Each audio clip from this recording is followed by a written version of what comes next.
Hello and welcome to The Security Strategist. My name is Steffen and I will be your host for today's podcast. I'm the Vice President of Information Security Research at Enterprise Management Associates, an analyst firm that examines how companies manage their IT infrastructure from the data center to the user environment and into the cloud. I focus primarily on information security, zero trust, compliance, risk, and a whole bunch of other stuff too, all in the information security realm. Today, I'm joined by Ran Lampert, CEO and co-founder of Infinipoint, to discuss identity and zero trust. I am so excited to talk about this. We've already been talking for 10 minutes before the podcast started recording. This is, as you probably know from hearing me in the past, a subject that is near and dear to my heart. It is something that I think is critically important, something that we all need to be taking and looking at a little bit deeper. And so we'll get into it. We have some questions that we're going to talk about back and forth. I don't know if we're even going to get to any of those questions, but we'll start ahead of time. Ran, give me a little bit of an introduction and talk to me a little bit about where you're coming from, just in general from today's podcast. Sure. So first of all, pleasure to meet you and discussing with you today, Chris. So at Infinipoint, basically we protect your login. We believe that you have to authenticate. As part of your login, you have to authenticate not only the user, but also his device, especially around, employees working remotely today and from everywhere. And basically, this is where we play as part of the identity access realm, protecting your login at the enterprise. Yeah, that's awesome. Like I said, this is a subject that, I co-chair the Zero Trust Working Group for the Cloud Security Alliance. They're a great resource out there for people trying to understand how to make this zero trust thing happen. And we'll get into that a little bit. I was really pleased after going to Black Hat this year to see how finally people are starting to pay more attention to identity in general. Talk to me a little bit about the landscape of identity and access management. Talk to me about how it's evolved. Why is it more critical than ever for the enterprise to have a decent, viable identity and access management solution? Okay, so let's start from the beginning, where actually what we started to see is around the identity access attacks. So we've started to see actually attackers starting to bypass your multi-factor authentication, your traditional MFA methods. Anything from, your push prompt, your one-time codes, your Google Authenticator. And we've seen a couple of methods. We've seen anything, from MFA fatigue attacks to, where employees just get push notification out of nowhere and they actually approve that, all the way to phishing attacks, which is man in the middle. You get like an email, this is your IT help desk, please click here to update your details. You go to a different domain and the attacker is still in your session, and to all the way to uncontrolled device access and vulnerable devices, where actually attackers are either compromising a personal device or the corporate device to gain access to the organization's data and services.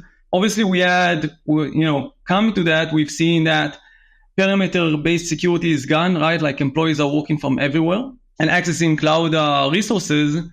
And so what you have now in terms of your identity is yourself and your device. You have your laptop. That's what you have. But unfortunately, we're seeing organizations that are still just authenticating the user, not their devices, including the biggest companies in the world not doing device authentication because of the friction that imposes. And so we're seeing that sort of landscape of attacks and the move to remote work, and then the gaps which the attackers are now using to actually gain access to your system. The example that I give people all the time is you buy a car, it has an engine, so on and so forth. But quite bluntly, would you ever buy a car as a total solution that didn't include gas? Would you ever buy a car that didn't include 4 tires? And the answer, of course, is no. Of course, you're not going to buy a car that doesn't have the tires when you leave the parking lot, because how are you going to leave the parking lot without it? It's the same thing when we're talking about here. It's one thing to have a strong identity solution that you can take in and make certain that this, bearded security beard guy is that who he is, who he say he is, and he has the right credentials, so on and so forth. But if I'm using a compromised device, if I'm using, a weird device on a weird network in a weird coffee shop somewhere out in the middle of nowhere, then how do you actually know for sure that it's me? Yes, you've gone through your checks. Maybe you feel a relative level of comfort that it is that way. But quite bluntly, you don't know. And that second factor of the device itself that has the ability to be compromised through a gazillion different methods, sometimes we're ignoring that. And I've never understood that. Yeah, absolutely agreed. We had multiple calls with, big corporations which are telling us, hey guys, we use this product for zero trust. We are doing zero trust with these products. And you then see that they are not actually, as part of your authentication, which is your front door, you're not checking the device. And so, it's very simply, I'm telling you, hey guys, you're doing something you're not doing. This is not zero trust. If you're not authenticating the devices, you're doing something else. It's not zero trust, maybe partially, but really this is your front door and you're leaving it unprotected. And for us, it's like table stakes. Essentially, basic verification and authentication is part of access. And so, yes, this is spot on. And I think this is like very, it's part of the zero trust network access companies, all the network companies which are providing access to resources.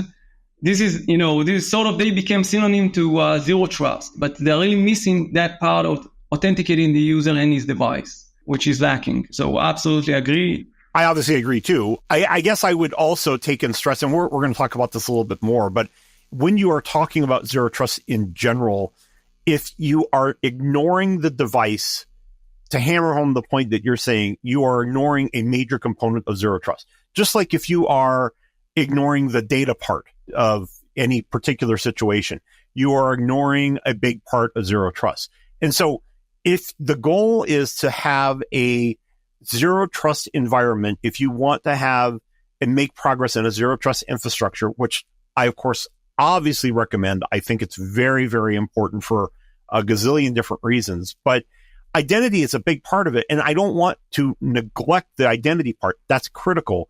But there's also a device component that is as critical as identity, which is as critical as device, which is as critical as application, which is as critical as data. I mean, so these are all parts of the same thing, and there isn't any one that's any more or less important. So I wanted to hammer that point home because I think we sometimes prioritize identity or network or blah, blah, blah, one thing over another. And I'm not saying any of those things aren't important, but they are all equally important in the grand scheme. Yeah, absolutely. It's not a single solution. That's correct. I wanted to talk a little bit about when we start talking about CISO, and you and I are having this conversation before we even started recording about, what the priorities are, what are the magic words, so on and so forth. I'm really interested in your perspective on what are the challenges a CISO and organizations in general are just being faced with, and how are they able to cope with identity and either maybe lack of identity, and what are your recommendations for them to be able to deal with some of these challenges? So, in Infinipoint, we say it all starts from the attack vectors. I mean, first of all, know what you are handling with, because the attackers will be, they're going to be after you. If you are interested enough, they're going to be after you. And so, first of all, just, basic understanding of the attack vectors and where are your gaps in terms of your authentication flow. And so in Infinipoint, we look into those. We have 3 buckets, which we bucket the attack vectors. One is the MFA fatigue. The second is the phishing. The third one is what we call vulnerable device or uncontrolled device access. And those 3 are actively used. Those attack vectors are actively used today very easily by attackers. So first of all, just understand your gaps in terms of security, and then start to evaluate what are your options.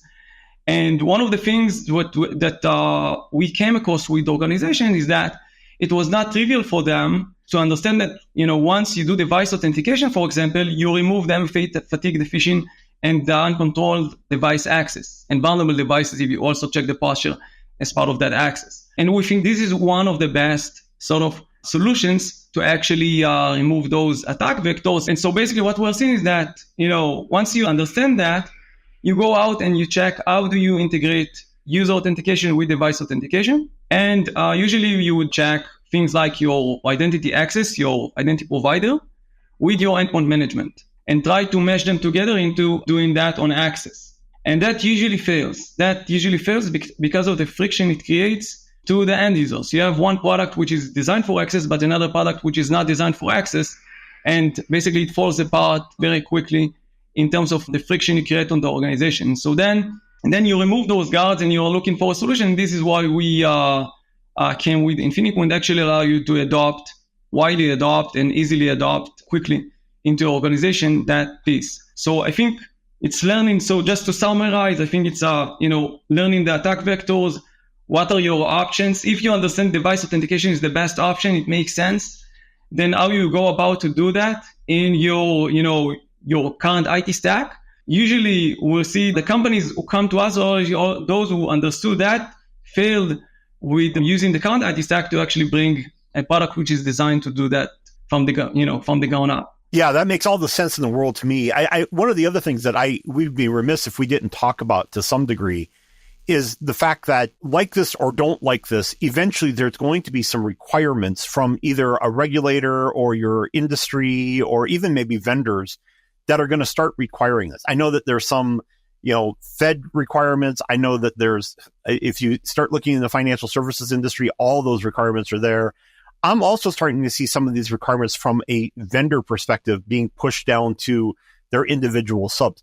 Talk to me a little bit about that. Why is that important? And how are we progressing to get there? Yeah, so spot on. I mean, in Infinipoint, we are SOC 2 Type 2, like for the 5th year.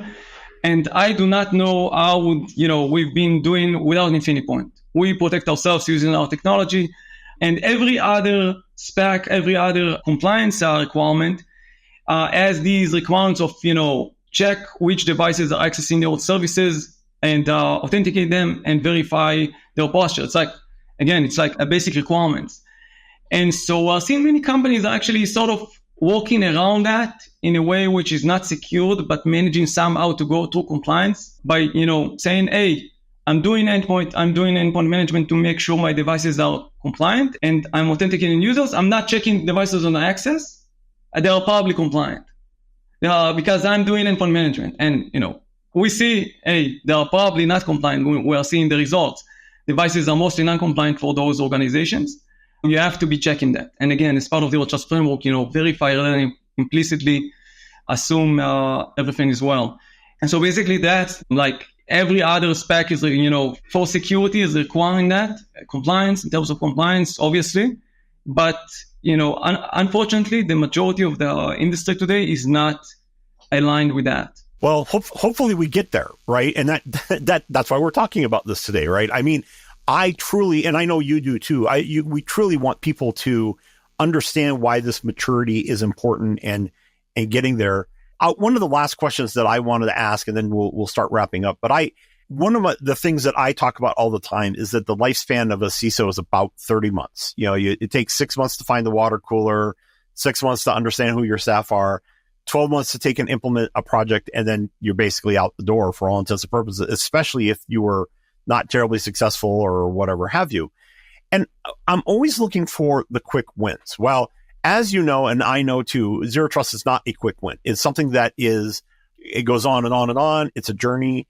But talk to me a little bit about that. I mean, I really think that you can start implementing identity and access management, and it can be a quick win. It can be something that it doesn't take 36 months to implement correctly. It's something that you're going to be able to start seeing noticeable maturity improvements almost immediately after deployment. I want to talk a little bit about that. I'm looking for the quick win. I'm looking for, the CISOs out in the audience that are looking for, this is a project that I can consider because it is something that is going to give me a tangible KPI that I can hang my hat on.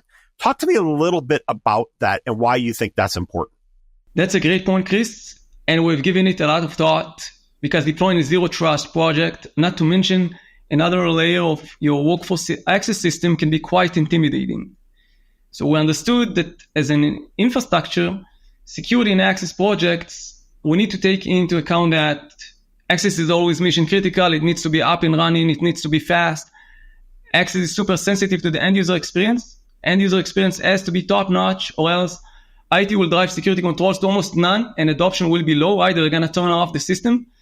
The impact must be significant. You have to provide great value from day one for your end users and for your IT security teams. So with these leading principles to enable these quick wins, we set the following steps.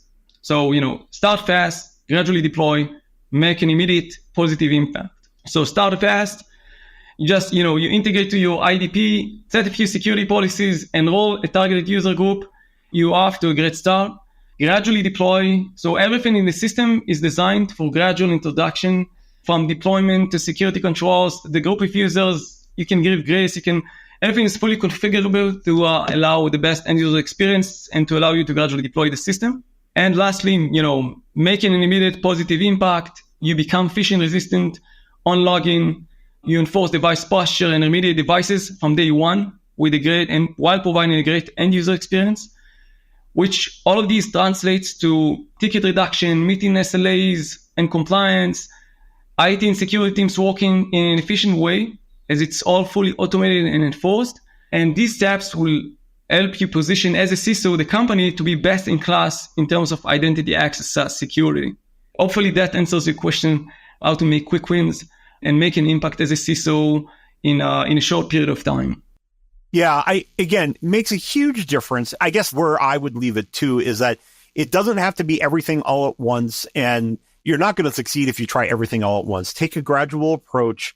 Understand that this doesn't have to be flip the switch overnight and hope for the best. It just doesn't work that way. And nothing really in security works that way. So again, just keep that in mind and use a partner like Infinipoint to help you get there when it's all said and done. Ran, again, great conversations today. Really, really appreciate you joining us on the podcast. Really appreciate talking about zero trust and identity in general. As you know, you and I could talk about this all day. Thanks to everybody else out there who's listening. I hope that you took a lot away from today's podcast. Go to infinipoint.io for more information. They are a great resource. These guys actually understand how to make this stuff work, and it's very much worth your time to take a look. We'll be back next week with another episode in our podcast series. Until then, make certain you subscribe to the podcast on all your major platforms and follow the conversation on our social media channels, EM360 Tech on X and LinkedIn. And for more daily great content, go over to em360tech.com.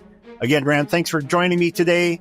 And thanks everybody out there for listening. And until next time, thanks a lot. Thank you, Chris.